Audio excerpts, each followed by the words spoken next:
भाभी नमक आपके पास में है। अब तो अपनी रसोई है तुम्हारी, नमक भी उधर ही रखना चाहिए ना। अनन्या के कदम ठिठक गए। वो चुपचाप लौटने वाली थी कि तभी सास आशा देवी अंदर आई।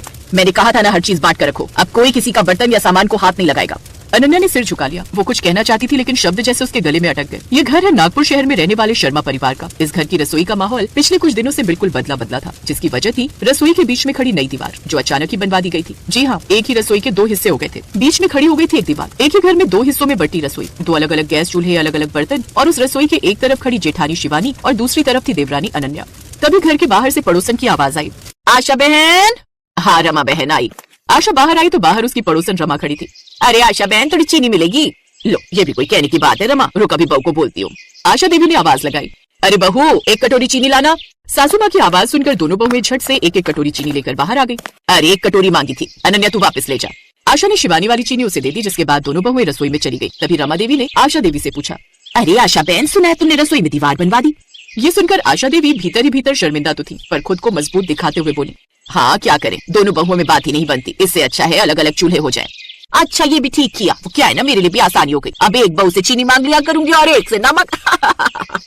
ऐसा कहकर रमा वहाँ से चली गई, लेकिन आशा देवी मायूस हो गई, क्योंकि वो जानती थी कि रसोई में लगी वो दीवार असल में इस घर के दिलों में लगी हुई दीवार थी। लेकिन आखिर ऐसा क्या हुआ था शर्मा परिवार में, जिसकी वजह से एक ही घर में दो दीवारें खिंच गई थी? आइए ये जानने के लिए चलते हैं इस कहानी की शुरुआत।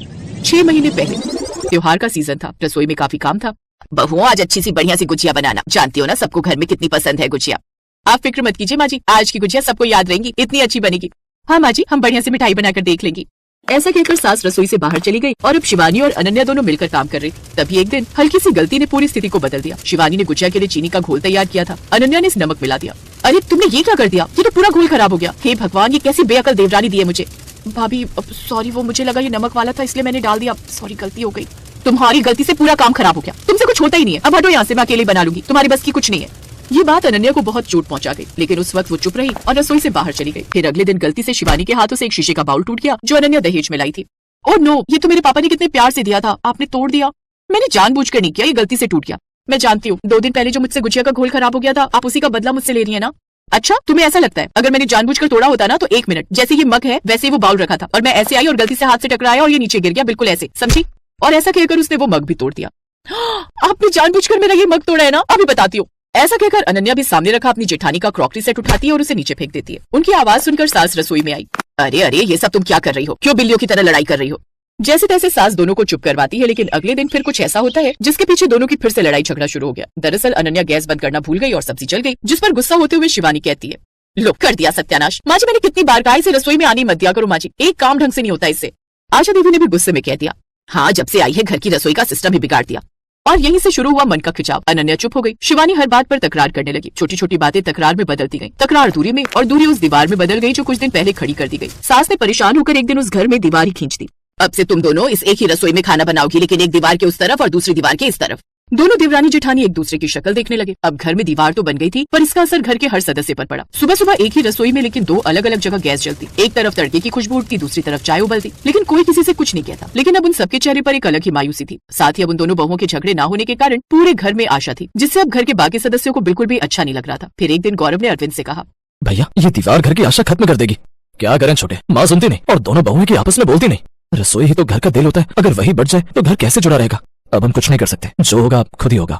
अब घर में आशा तो थी, क्योंकि दोनों बहुओं की किचकिच की आवाज जो नहीं आती थी। लेकिन पहले जहाँ सब उनकी किचकिच से परेशान थे, वहीं घर वाले अब उनकी खामोशी से परेशान थे। फिर एक शाम अचानक बिजली चली गई। घर में अंधेरा फैल गया। दीवार के दोनों ओर बर्तन की आवाजें बंद हो गई। अनन्या मोमबत्ती ढूंढ रही थी, शिवानी भी, लेकिन दोनों की मोमबत्तियां गुम थी। तभी अनन्या ने दीवार के उस पार शिवानी की हल्की आवाज सुनी, माची माचिस और मोमबत्ती उधर रखी है क्या?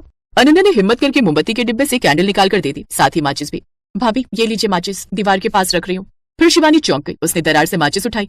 उधर बिजली कंपनी ने बताया कि लाइट 3 घंटे से पहले नहीं आएगी। 3 घंटे? इतना लंबा समय? दोनों बहुएं एक एक तरफ मोमबत्ती की लौ में रसोई में काम कर रही थी। करीब रात के 8 बजे का वक्त था। अंधेरा गहरा हो चुका था। अनन्या गैस पर चाय बनाकर रख रही थी कि अचानक उसके दुपट्टे ने आग पकड़ ली और वो घबरा गई। बचाओ, आग आग आग!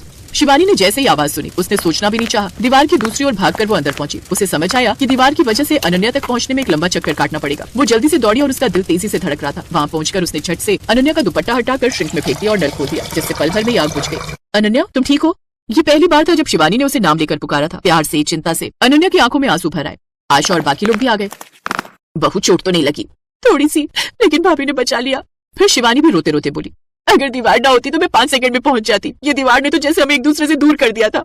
फिर घर में सन्नाटा छा गया। सब दीवार को घूर रहे थे, एक ठंडी पत्थर जैसी बेअसर चीज जिसने इतने महीनों से घर में गर्मजोशी को खत्म कर दिया था। मैंने ही गुस्से में दीवार बनवाने के लिए कहा था, लेकिन माँ होने के नाते मैं मानती हूँ कि मैंने बहुत बड़ी गलती की। घर बांट कर नहीं चलता। मुझे माफ कर देना, मेरे शब्दों ने तुम्हें चोट दी। अनन्या भी फूट कर रो पड़ी। गलतियां मेरी भी थी भाभी, मैंने बात करने की कोशिश ही नहीं की। फिर दोनों एक दूसरे के गले लग गए। फिर अरविंद ने मजदूर बुला लिए। हथौड़े की आवाज शुरू हुई। दीवार टूटती जा रही थी। धीरे धीरे रास्ता खुलता गया। अंदर से जैसे हवा भी आजाद हो गई। रसोई फिर से पूरी दिखने लगी, बड़ी खुली और खुशियों से भरी। दोनों बहुएं दीवार गिरते हुए देख अब खुश थी। अब तो फिर से एक चूल्हा जलेगा ना भाभी? हाँ, एक ही चूल्हा, लेकिन हम दोनों मिलकर जलाएंगे और मिठाई भी एक साथ ही बनाएंगे। अगले दिन रसोई पूरी तरह साफ कर दी गई। बर्तन फिर से अपनी जगह आ गए। दोनों बहुएं साथ में काम कर रही थी। भाभी, आज आपके हाथ की गुजिया सीखनी है और मुझे तुम्हारे हाथ की अदरक वाली चाय।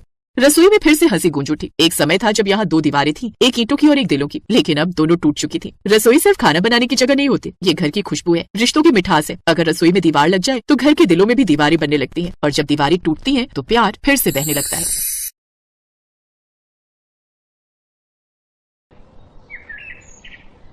अंजलि को अपने ससुराल में आए हुए साल भर होने वाला था। अब तक वो अपने परिवार को अच्छे से समझ गई थी, लेकिन अभी भी वो पूरी तरह अपने ससुराल वालों की बात नहीं समझ पाई थी। फिर एक रोज, माँ जी, घर में सब्जियां खत्म हो गई हैं।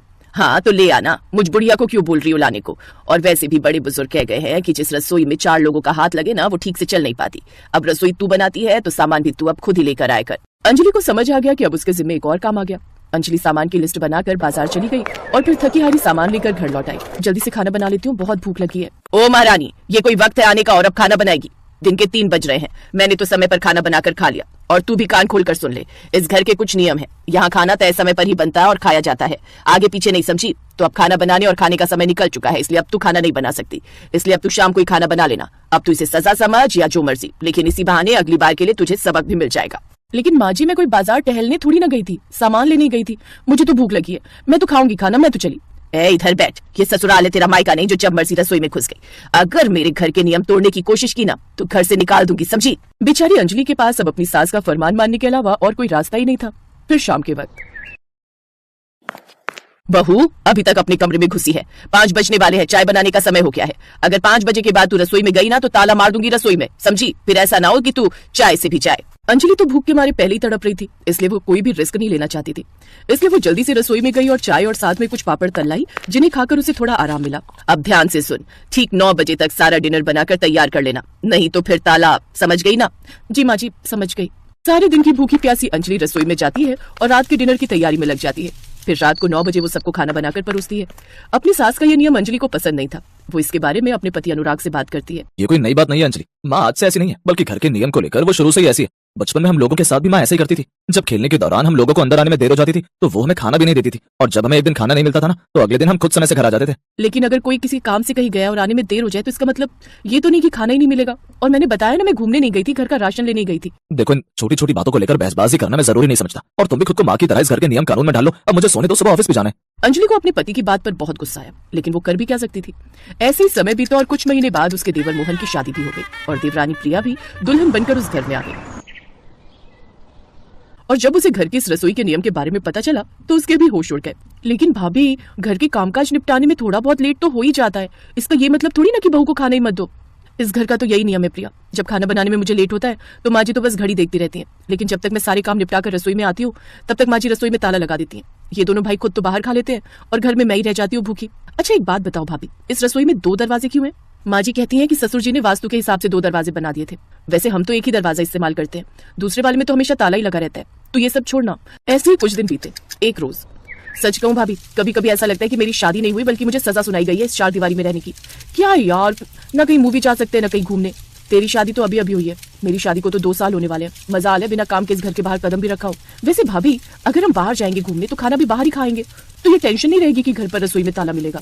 माँ जी तुमसे 4 कदम आगे का सोचती हैं। उनका एक नियम ये भी है कि जाओ कहीं भी, लेकिन खाना घर पर ही खाना है। माँ जी की मर्जी के बिना घर में पत्ता भी नहीं हिल सकता। बाकी जो होगा देखा जाएगा। ऐसे ही दिन बीते। एक दिन दोनों देवरानी जेठानी बाजार गई हुई थी। चलो भाभी जल्दी चलो, कहीं ऐसा ना हो समय से खाना बनाने घर ना पहुंच पाए। हाँ जल्दी चल। लेकिन तभी रास्ते में प्रिया की पुरानी सहेली अंकिता मिल जाती है।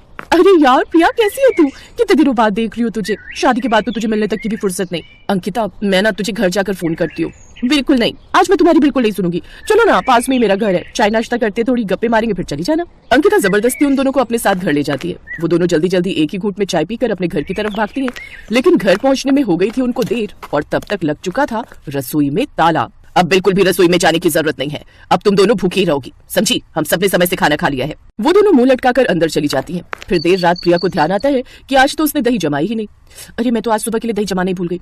माँ जी से चाबी मांगकर देखती हूँ, क्या पता दे दे। वो अपनी सास के कमरे में जाती है, जहाँ वो देखती है कि उसकी सास के कमरे से जो दरवाजा रसोई से लगा हुआ था वो खुला हुआ है। वो उस दरवाजे से रसोई की तरफ जाती है, जहाँ का नजारा देख वो हैरान रह जाती है।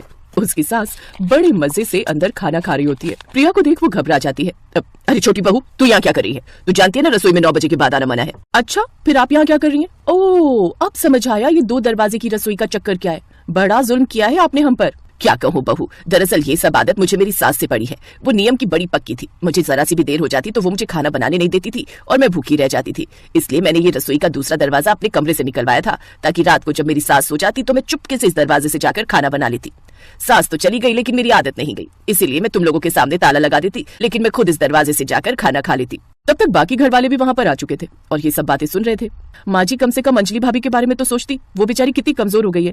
अरे वो कब से बच्चा प्लान करना चाहती है, लेकिन आपकी इस हरकत के कारण वो माँ बनने से भी डर रही है, क्योंकि उन्हें डर है कि कहीं उनके होने वाले बच्चे के साथ भी वही ना हो, उसे भी भूखा न रहना पड़े। अब सास को अपनी गलती का एहसास होता है और वो उन सबसे अपने किए की माफी मांगती है और उस दिन के बाद वो रसोई में ताला लगाना छोड़ देती।